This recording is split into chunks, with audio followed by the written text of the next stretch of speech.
Assalamualaikum warahmatullahi wabarakatuh. Sahabat Ibnu Qolam Official yang dirahmati Allah.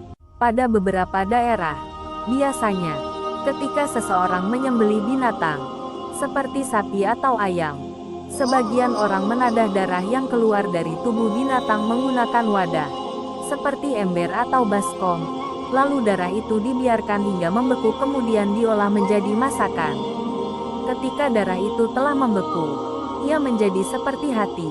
Cukup sulit untuk membedakannya antara hati dan darah yang membeku ini. Oleh warga Makassar, darah yang mengental ini disebut sebagai baluta. Yang tidak mengetahui hukumnya biasa mengonsumsinya. Sedangkan di Jawa biasa disebut saren atau biasa disebut juga sebagai dide atau marus yang biasanya dijadikan bahan makanan untuk sate, opor, dan berbagai jenis masakan lain. Islam melarang mengonsumsi atau memakan darah. Dalam Al-Quran, Allah Azza wa Jalla berfirman, diharamkan bagi kalian memakan bangkai, darah, daging babi, daging hewan yang disembelih atas nama selain Allah, yang tercekik, yang dipukul, yang jatuh, yang ditanduk, dan yang diterkam binatang buas, kecuali yang sempat kalian menyembelihnya. Dan diharamkan bagi kalian yang disembelih untuk berhala. Dan diharamkan juga mengundi nasib dengan anak panah.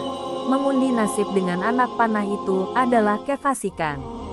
Quran Surat Al-Maidah ayat 5. Dari ayat ini, sudah jelas hukum mengonsumsi darah baik dalam keadaan mentah maupun biasanya sudah dalam keadaan masak dengan berbagai pengolahan seperti rebus, goreng, atau bakar.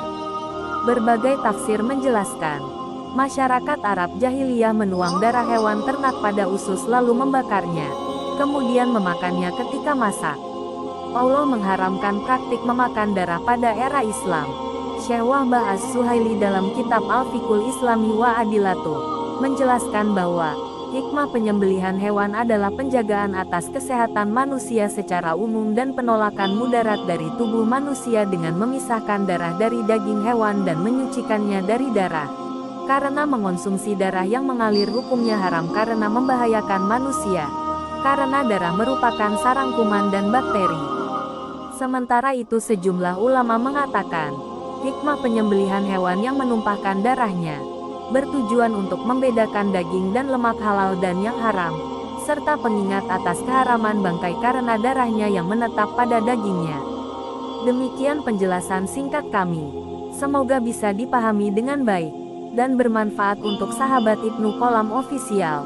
Wallahu alam.